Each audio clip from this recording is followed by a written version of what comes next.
Scores.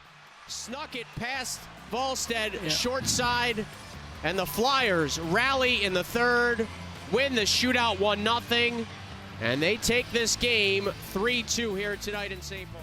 Yeah, they do get a point, but that's a tough one. When you had that lead, you give up the shorty, and then you lose in the shootout. Wild settle for a point in the shootout loss to the Flyers. Before we go to Tom Reid, let's pause 10 seconds for station identification. You're listening to Wild Hockey, presented by Grand Casino.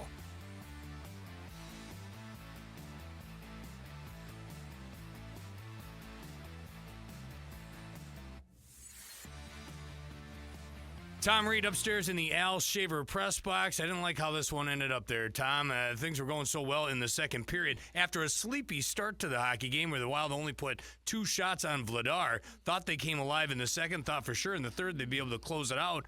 Didn't happen that way, and they have to settle for a point. Yeah, and that's why I call it, Kevin, a 60-minute game. You got to play at least 60 minutes, and he didn't play in the first 20 very well. But you know what? The thing is, they pick up a point here right now, and we go see where it goes from there. But, Minnesota's had pretty good success also against the Eastern Conference this year. Coming into this game tonight, Minnesota, I'm just trying to see if I can find it, was 13-7-4 in that stretch. But they lose this one to Philadelphia, who, as Joe pointed out, has won both games against Minnesota this year, both past regulation.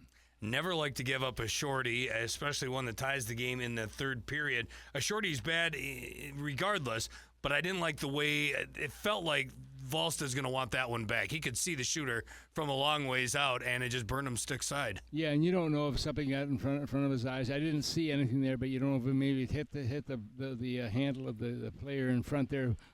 Either way, it's in the net, and I'm sure that Jesper's not happy with that one. At the same time, neither is the team. So we'll just have to wait and see what happens here. But Minnesota's got a tough stretch coming up there. You got the Rangers coming to town. You got Toronto. They're not great teams, obviously, right now, but still they certainly have been around for a long time, two of the original teams in the National Hockey League. Real quick before I look ahead to the weekend, go back to the shootout for a second, Tom. Zuccarello, Kaprizov, Boldy, all three go 0-for. I hate the shootout regardless. I definitely hate it after a loss, but it felt like all three of those guys had the opportunity to put it between the pipes, and it just didn't work out. Vladar was up to the challenge. Yeah, you're right. They couldn't bury it. It looked like I thought for sure that they get at least 1 or 2 shots, especially the guys who were doing the shooting here, the way they go to the backhand and so on. But it wasn't meant to be in this one, and give Philadelphia some credit. They're not a team that doesn't appear to be as destined for the playoffs. You never know what's going to happen, but at the same time, they have to feel pretty good against themselves because they had a tough game last night against Washington at home,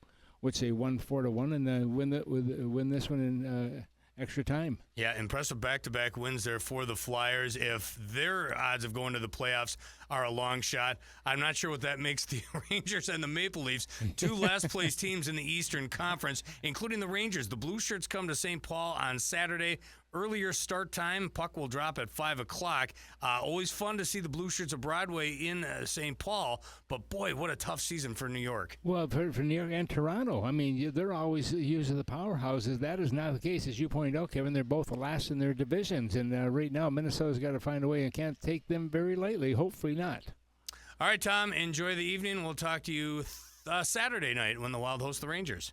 Thank you, Kevin. There you go. Tom Reid from the Al Shaver press box following a disappointing 3-2 shootout loss to the Philadelphia Flyers. Wild settled for a point. Still 3-0-2 in their last 5 overall, and now 6-1-2 in their last 9 at home.